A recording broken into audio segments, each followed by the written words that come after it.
Hey guys, this is Frozen 2 and Stranger Things fanboy 2004 here, and welcome back to another video. And welcome to my top list video. And this was one of my passion projects that I've always wanted to do for a long time. Even when my when my videos started, like I started making videos, this was it's always been like under my radar. And after seeing like so many movies where I don't agree with the critics and haters on, I think it's about time to do this list. So this is the movies. These are the movies I like that everyone else hates. No, of course. Well, there'll always be someone who will like one of these movies, but to me, this is only counting the movies that I think are great, but they get way too much hate. And I'm sure you know what I mean by that.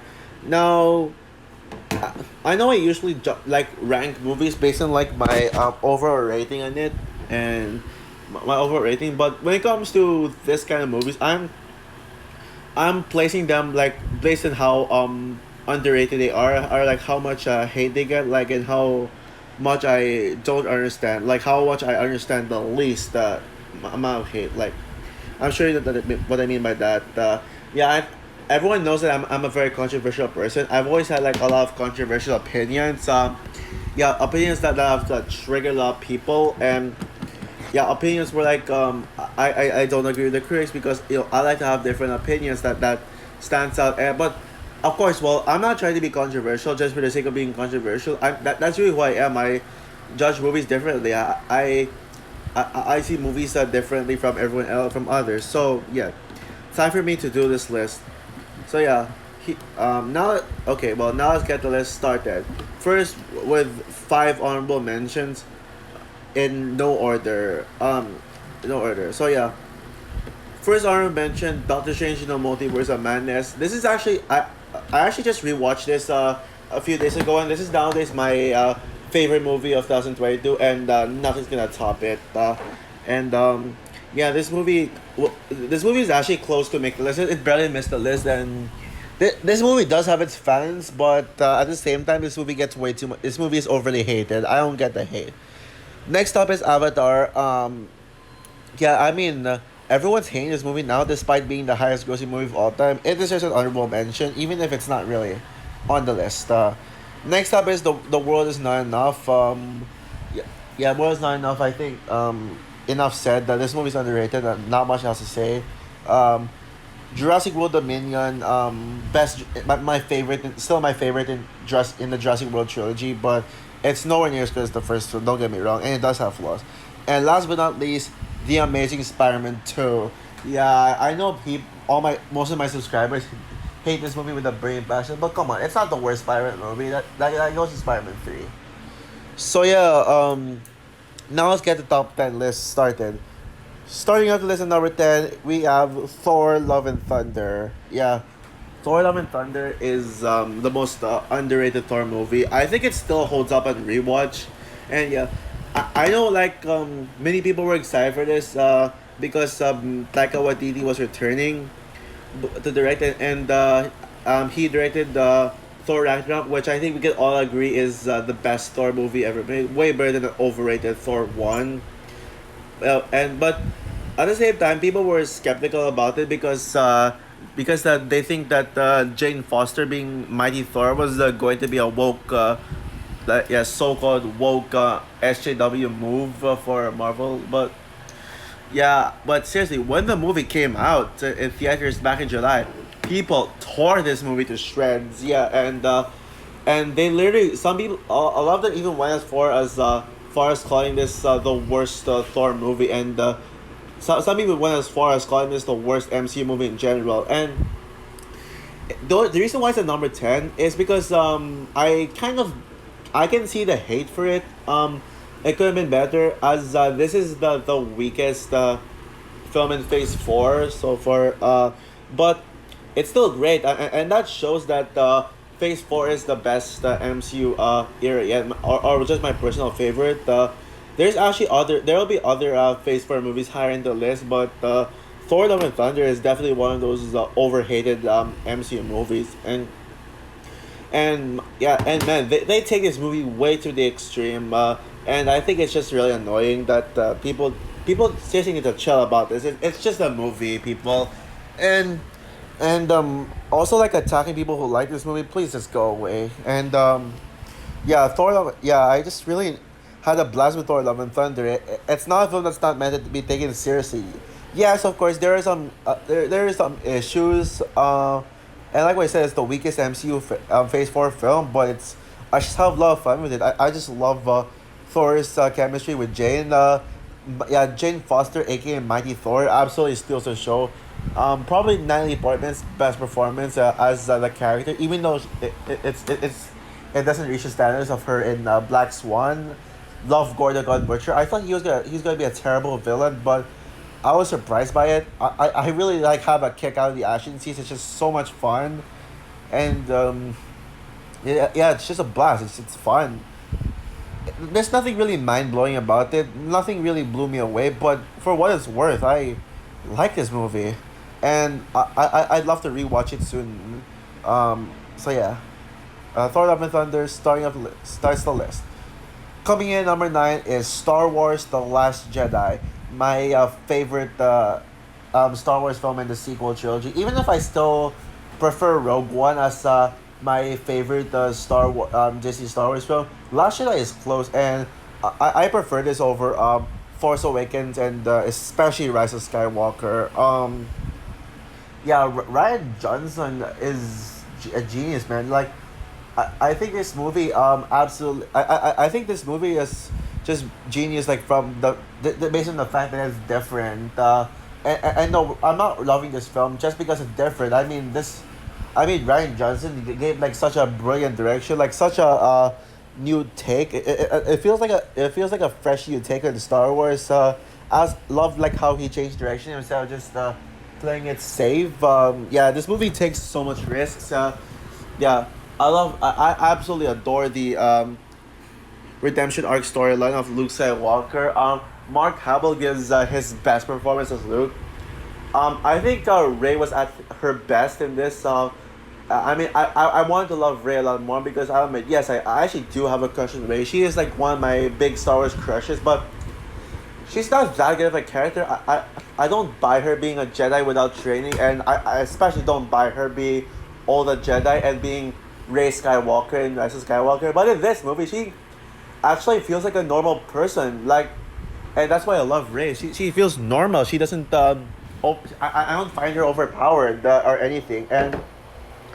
And the idea to make Rey a nobody was just brilliant because it shows that Rey doesn't need a major character or a mentor to take care of herself. Like she's not. Yeah, I mean, she's not Luke Skywalker. She's not Luke Skywalker's granddaughter or daughter. She's not Obi-Wan Kenobi's daughter or granddaughter, whatever. And she's certainly not Palpatine's granddaughter. Yeah, I mean, saying that Rey is Palpatine's granddaughter pretty much destroys her arc and yeah, I mean, and yeah, and I actually like that she doesn't really try to be so powerful. Like people say Rey was a Mary Sue in this film. I don't see that. She was never a Mary Sue. Like she didn't go overpowered, and I don't know how people think that she didn't train enough. I think she had enough training, and yeah, I mean it was satisfying enough because Luke Skywalker was such a great mentor. Being a great mentor and a broken hero at the same time, and I absolutely love the action scenes. It's like some of the best action in Star Wars, especially Rey and Kylo versus the guards, and my god, the visuals and cinematography. I think this has the best visuals in the Star Wars film. I don't care what anyone says. Uh, and yeah, the hate that this movie gets. I can't believe I hated this film. I can't believe I was one of those people who hated this film. Yeah, I maybe I was just falling into the SJW trap, the anti SJW trap. I was kind of brainwashing them, but looking back at this film, like I started to grow an appreciation for this film, and this is an underrated gem. Does it have its problems? Yes. Like I'm not like the stupid candle brand scene, but that's pretty much my only gripe with this. Everything else I love, and I'm gonna make a full video essay. I'm like defending this in its fifth anniversary. Oh yeah, and I strongly defend Rose Tico as well. She's harmless, and Kelly Marie Tran doesn't deserve any of the hate. So yeah, ignore my past. Yeah, just ignore it. Back in 2019. Coming in number eight is Don't Worry, Darling. Yeah, I just saw this movie recently, and this movie is definitely my top 10 favorite movies of the year so far. I love Don't Worry, Darling. I think this movie is just brilliant. It's kind of lower in the list because I've read some good reviews about it. People saying it's actually not as bad as critics are making out to be, but I think it still qualifies as a movie that I like that everyone else hates because yeah, this movie still has its haters, and I really don't get the hate for this film at all. Like I don't see it. I think this movie is flawless. I love this movie so much. Yeah. I think I said everything that needed to be said in my review, and I think that one still holds up. Yeah, I had a blast watching this movie in theaters. Seeing it, well, yeah, and I just seeing it with someone who actually doesn't know anything about it. It just feels so refreshing. Now, yes, I get that this movie has a plot that is very similar to other elements that take elements from other movies, which is kind of why people hate this film. But I think this movie is executed better than most of the other movies. Especially like this one movie that came out last year. I'm not sure which is better. I still have to decide, but maybe that movie last year, that one movie. I won't say what it is because that's kind of like spoiling it. But yeah, the movie last year, maybe it's better, but yeah, Don't Worry, Darling is brilliant. Florence Pugh absolutely steals the show. I think we can all agree that Florence Pugh gave a really powerhouse performance and solidifies herself as one of my favorite actresses of all time. Love Florence Pugh to no end. What else is there? I strongly defend Harry Styles. I like his performance as Jack. I really like Jack as a character. And I mean, Harry Styles may not be an actor, but at least he has some effort put into it. And yeah, this is the movie actually made me obsessed with One Direction again. Yeah, I started listening to One Direction and talking about it after watching this movie, mainly because Harry Styles in it. But I came into this movie for Florence Pugh, and I absolutely got what I wanted. Chris Pine as the villain. I think this is. I forgot I mentioned in my initial review. I think this is my favorite Chris Pine performance. Yes, even dethroning Jack Frost from Rest of the Guardians. Yeah, I mean, his performance as this very sympathetic villain, this very manipulative villain. I think it's perfect. Gemma Chan is also great. Love Gemma Chan. And yeah, I absolutely love the visuals. I love the vibes. Like, I'll say one. Other thing that this movie will remind you of, like basically two shows. WandaVision and Black Mirror. Yeah. This movie reminds. It's kind of like those both shows, but there are others, but I won't say what it is. But it really depends on the execution. Not everything that's unoriginal is automatically bad. Yeah, I don't see the hate, and I strongly defend the third act twist as well. Best plot twist of the year. I was really shocked.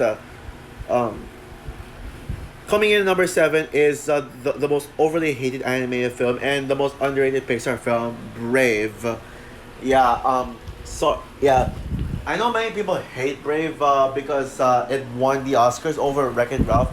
Honestly, the more I think about Wreck-It Ralph, the more I might think about declining my thoughts to like a 9 out of 10 or an 8 out of 10. I don't think Wreck-It Ralph is 10 out of 10 worthy movie at this point, but well, well, less than a month now until I rewatch it and see like if my thoughts will decline or it will still hold up as a 10 out of 10 movie. But I mean, even though I prefer Wreck-It Ralph over Brave as of now, I'm totally fine with Brave winning because I love that how the Oscars gave the best animated feature win to an underrated film and yeah I think people should give this a chance. It's really not that bad.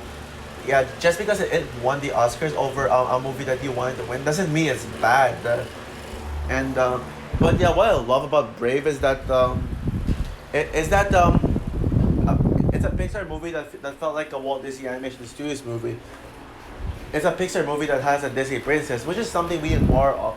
It's a Pixar movie that has a female lead that we rarely get in a Pixar movie. And yes, sure, it does have its issues. I mean, the third act was rushed, I will say. The ending was rushed. But that's pretty much my only flaw with the film. It's some pacing issues as well. But yeah, Brave is just so good. absolutely adore the mother and daughter relationship between Merida and Eleanor. Merida is the most underrated Disney princess ever.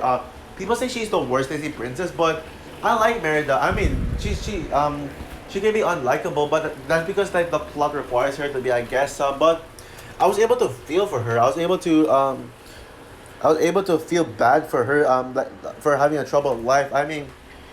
I like that she's kind of relatable because she doesn't like to follow her own parents' rule and like to be her own. Yeah, that's something I wish happened to me. I like to like make my own rules and instead like people trying to make for me. Yeah, that's something I want. That's something I can look up to. That's why I would like personally look up to her. And Eleanor is a great like queen and mother and there's no denying that the visuals, the animation looks absolutely gorgeous. Like the landscape of Scotland, just wow! It's such a feast to the eyes. Um, and yeah, I absolutely love the Bear Supla as well. It absolutely works for me.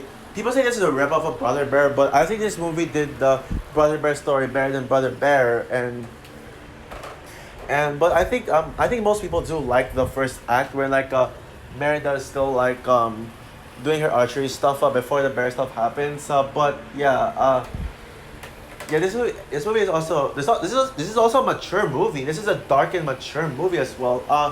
I know it was marketed to be like a Game of Thrones like movie, and it was like a little more lighthearted, but it was still like a very mature movie. So yeah, if you're one of those people who hate Brave, please give it a chance. I really do not see the hate for it. Also, yeah, I know people defend Cars 2, which I'm one of them, and people defend like The Good Dinosaur, but not many people defend this movie. Some, yeah, everyone like has the same reactions, and yeah, I hope there's some more Brave love. But yeah. Coming in number six is The Hobbit: The Battle of the Five Armies. Another movie I reviewed recently. I think the last month or like back in August, leading up to Rings of Power. Yeah, and everything I said in this review still like holds up. Yeah, The Hobbit: The Battle of the Five Armies is kicks ass. This movie absolutely kicks ass. It is my favorite Hobbit film, and I just love how action packed it is.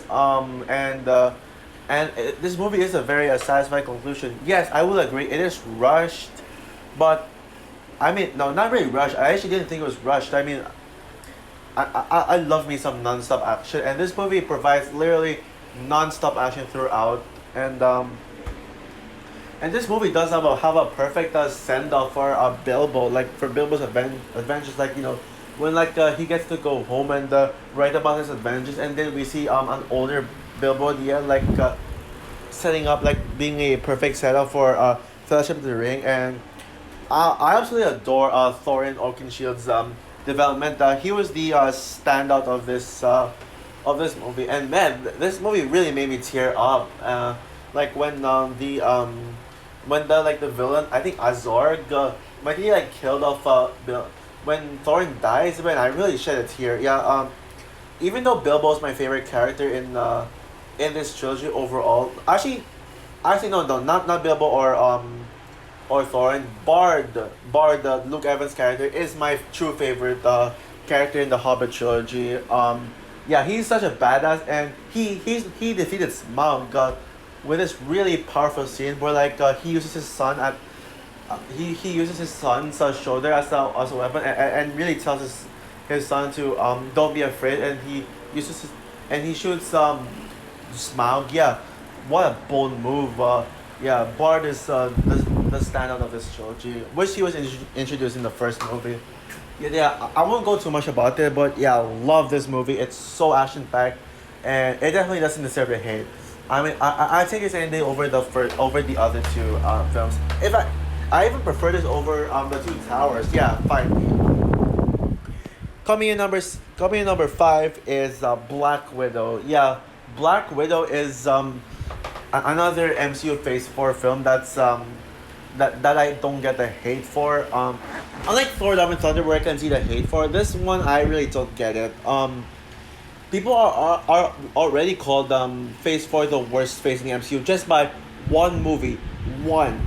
This was the first in the Phase 4 in Phase Four, and you get clearly see how people are like way too quick to judge this era, and at this point, I feel like with Doctor Strange, the Multiverse of Madness, and Thor: Love and Thunder, people are just straight up biased against Phase Four. They just hate anything that's not Phase, that's not like in the Infinity Saga, because just because they think Endgame, just because.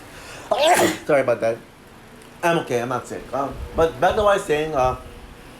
Just because people think Endgame should have been the last doesn't mean they should like hate others. Even Far From Home gets way too much hate. I don't know why, because it's an epilogue to Endgame. Like, yeah, I mean, I want the MCU to keep going. There's so much things more to explore from the comics. There's so much from the Infinity Saga that they didn't they adapt. Yeah, the superhero genre is really getting way too much hate now, and yeah, what I mean, I wish I gave Black Widow a 10 out of 10, but I really couldn't stand Dreykov. And no, and I don't buy that Taskmaster a twist as well. But besides the two villains, this everything else about this movie is perfect. The first, especially like the first act, probably before Alexi's jail escape scene. I prefer the first half over the second half, but man, this movie really kicks ass. It's just so much fun. I love that this is one of the more mature MCU films, and I think the comedy is well balanced because it absolutely knows when it's time for a comedy and it's time for serious. And Yelena, oh my, Yelena, yeah, love Yelena so much. One of the best MCU characters, period. And Yelena pretty much steals the show. I hope Marvel makes it a Yelena solo film. I can't wait until like maybe 2027 because it's still what it was barely leaked. But if they made it, maybe if you saw my predicted release dates on Instagram, I predicted her solo film will come out in May 2027. I think July 2027. May 2027 is the Scarlet Witch solo film.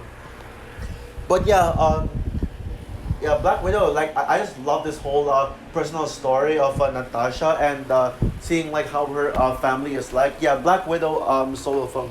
Yeah, toxic MCU fans are just ungrateful when they've been asking for a Black Widow film, the whole solo film, like for years, and then when it came out, it's like, oh, it's so unnecessary. I mean, this was necessary. Even if yes, I would agree, it would have been better if it came out earlier, but it's fine. I mean, I mean, they really did introduce Yelena, my second favorite MCU character. Kate Bishop's number one. So yeah, love Black Widow. Coming in number four is the most underrated of all the Marvel films and the most underrated superhero film in general. Eternals. Yeah, wow, I loved Eternals so much. But maybe I guess a 10 out of 10. Maybe that's a little too being too generous. I probably should give it a rewatch. But it's hard for me. It's kind of hard for me to think of flaws. I mean, maybe like there's some cheesy dialogue in there, like when like it especially when it comes to Icarus and Cersei's romance. Yeah, I'll admit. Yeah, I originally gave this a 10 out of 10 Letterboxd, but now I kind of like went back to giving it a 9 out of 10. Do I prefer this over Black Widow? Well, I think I prefer this over Black Widow because even though I adore Black Widow to no end, it kind of feels more like a standard MCU film. No problem with that, but something different, fresh, and unique. It is better, and that's why Eternals is better because it's probably like one the most different of the MCU movies. Well, this and Doctor Strange too. I mean, it absolutely. I love that they actually hired a best director, an Oscar-winning director, and she absolutely nailed the direction. Like Chloe Zhao is probably like one of the best MCU directors ever, and you can clearly see like her brilliant direction, and she does understand the MCU. I mean, there's no problem with that, and I love the story. It's a very deep and powerful story. It's more story driven, and I love that an MCU movie, which is usually more comedy and action driven. Like we actually get an MCU movie that's more story driven, and yes, I mean I do have flaws with the film. I was a little too generous, like to in Letterboxd give it a 5 out of 5. It's a 4.5 out of 5 for me, 9 out of 10, like maybe 9.5. My flaws with this film, I think the Icarus and Cersei romance is a little cheesy, like especially like when Icarus like keeps saying like how much he loves Cersei. Like the dialogue when it comes to their romance is very cheesy. Like Icarus like I love you, no, and Cersei, I'll always be there for you. Like blah blah blah. Yeah, that's so cheesy. Like it's so laughably bad. And some of the, I feel like this movie didn't need jokes at all. Like I wish this was a straight up serious MCU film, like one of the most serious ones since Winter Soldier. But yeah, even with those minor nitpicks or flaws or just nitpicks, I love Eternals. I love the visuals. This is the most. This probably has the best visuals in an MCU film. It's just so beautiful and also the best cinematography in an MCU film as well. And I love the story. I love the characters. In fact, yes, there was character development. Like, how do people think that there's no character development? I think I was able to understand each of the characters, like who they are. And I even remember the names: Cersei, Icarus, Athena, Gilgamesh, Fastos, Sprite. No, yeah. Um, there's one I forgot. The dancing guy. His name doesn't really get stuck on me. But yeah, whatever. Yeah, whatever. Okay, well, Kingo. Yeah, that's the name. The dancing guy, Kingo. Yeah, see, I don't see how there's no developments. And oh yeah, also the score is just amazing. Yeah, shout out to the score as well. So yeah, I don't get the hate for Eternals. Most underrated MCU movie, most underrated superhero movie of all time, and this does not deserve to be the first MCU film to get a Rotten Score or Rotten Tomatoes. Why can't Iron Man 2, Thor: Dark World, and Captain Marvel get a Rotten Score first? I do think that Blade might dethrone this as the lowest MCU film. I think even though I'm excited for Blade, maybe they could be deserving, because I don't think Blade will blow me away because I'm not really too attached to the Blade character. And it's probably my second least anticipated MCU film behind the Marvels, even though I am looking forward to the Blade because I trust that MCU knows what they're doing, and Mahershala Ali is a perfect casting choice for Blade. Coming in number three is Amsterdam. Yeah, the movie I just saw recently, and the movie that made me like make this list. Now I will say that I personally prefer Don't Worry Darling over Amsterdam, but overall it is this is arranged up based on like how I feel like about the movie getting how much I understand like the the least, and Don't Worry Darling is a better movie by an inch. I think Amsterdam is on par, but and at least Don't Worry Darling has some people who defend it. I mean, my local critic in the Philippines gave the movie a 4.5 out of 5, and Amsterdam a 2 out of 5. And yeah, I've read some positive reviews on on Letterboxd, and saw some positive reviews on YouTube. But reason why Amsterdam took the top three is because not one single positive review I saw. Yeah, not one single positive, and that's just sad, man. Yeah, there's no one like this. I guess I'm the only person who likes this. Maybe my friends, because they just like to agree with everything I say. But I adore Amsterdam. I just did a review on this, so I won't get in depth. But yeah, this movie is just so much fun, and it's fun. It's fast paced. It has like the best cast in summer of the year. I like the story. I like the murder mystery. I like that it's not your typical murder mystery. I love the 1930s settings, the production design, and even directing. Although yes, I will not defend David O. Russell for being a bad guy, but that doesn't mean his movies are bad. I even though I don't love him, especially especially Joy and that overrated Silver Linings Playbook. Yeah, yeah, Amsterdam is easily his best film. Oh yeah, and I forgot to mention the fact that people in the Don't Worry Darling part, people only hate Don't Worry Darling just because some of its behind the scenes drama and stuff. Yeah, I mean, this is what critics are like nowadays.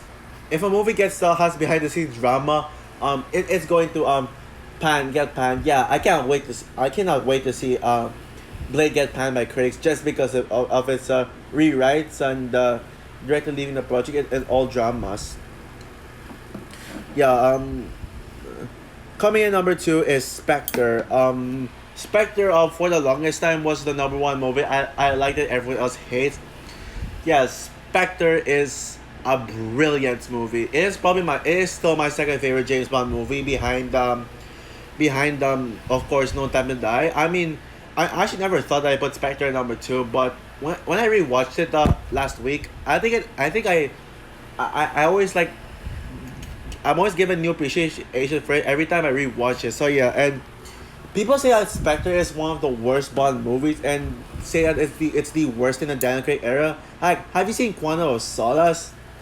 Yeah, I mean, Quantum of Solace is basically the Halloween Kills of the Bond franchise. Yeah, yeah, Spectre is just so good. I think I said everything that needed to be said in my review. What I love about Spectre is that it goes back to the traditional classic Bond feels, but while still maintaining the dark and edgy tone of the previous Daniel Craig installment, and I love that they combine them both, and it absolutely feels like the most refreshing Bond film. And I also love the writing. I love the characters. I'll defend that Blofeld twist. Madeline Swan was the best Bond girl before Paloma came into the Bond universe, and I absolutely love the action scenes as well. Yeah, from the opening one in Mexico to the Rome car chase scene to the Snowy Mountains car chase scene to the train fight scene and the final London fight scene, and my favorite fight scene of them all, the one where Bond and Madeline escapes a Blofeld lair, and you probably see like the biggest explosion in cinema history. Not even Michael Bay could make an explosion that big, and everyone knows how much he's obsessed with explosions. So yeah, Spectre, I love this movie so much. I am not gonna change my opinion on this. It's my second favorite Bond film, and I think it's gonna stay that way. And I don't care what anyone says. But the number one movie I like that everyone else hates is Blonde. Just like Amsterdam, this is actually a movie where I read mostly nothing but negative reviews for this, and but boy, the reviews are just so extreme. Yeah, people take this movie far too extreme. Like they think that this is like one of the worst things ever made.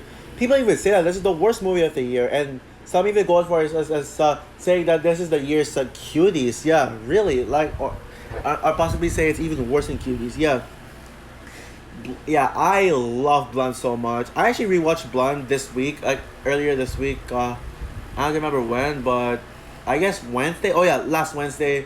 And even though I'll admit I think Blonde went a little down in my best movies 2022 ranking. I said it was my third favorite. Now it's like my fifth favorite. I put like The Northman and The Batman over it, but Blonde is just wow, and I mean wow, wow, wow.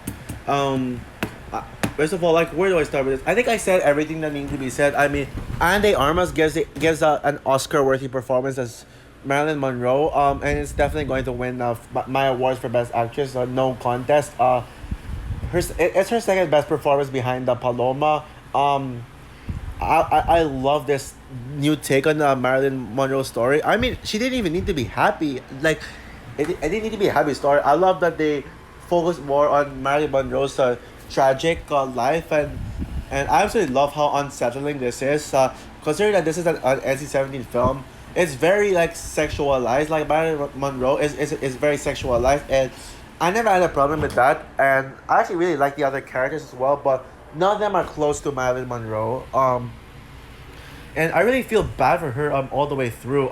How like how her mother tried to kill her in the beginning, and how she was rising to fame until like her sexual behavior really took her down, and there's so much things that are so unsettling. It really feels like a horror movie. It feels like this movie could have been a standard biopic, but this movie but Andrew Dominic's a brilliant direction. It's able to find ways that are able to not make this your average biopic, and this is the best biopic, and this is the best Netflix movie ever made. And I think people need to like chill about this movie. It's not a disgrace to Marilyn Monroe. It's not disrespecting anything, and I don't think it definitely deserves a half star. People can't even admit that Andy Armas gave a great performance. They can't even admit it because they're, they're only finding nothing but negatives. They're just spitting out nothing but negatives. But yeah, this is why Blonde is my number one movie I like that everyone else hates. So that's all for my top 10 movies I like that everyone else hates. I really love to get this out of the way because I kind of love having a different kind of taste. So yeah, what's your what are some movies that you like that everyone else hates, or do you agree with the movies that I put on the list? Comment down below, like, subscribe, hit the notification bell, and stay tuned for my review of Scream 5, the latest Scream movie. So yeah, bye guys.